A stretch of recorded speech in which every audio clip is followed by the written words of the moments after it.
You ask Tiger to solve. This deals with linear equations with one unknown. The final result is x equals 9. Let's solve it step by step.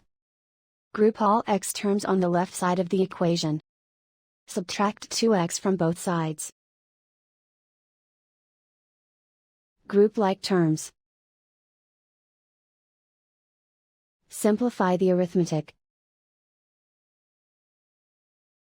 Group like terms. Simplify the arithmetic.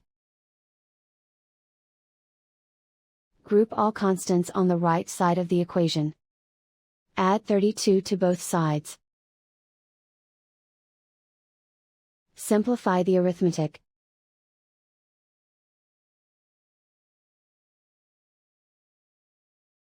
Isolate the x. Divide both sides by 3. Simplify the fraction. Find the greatest common factor of the numerator and denominator. Factor out and cancel the greatest common factor.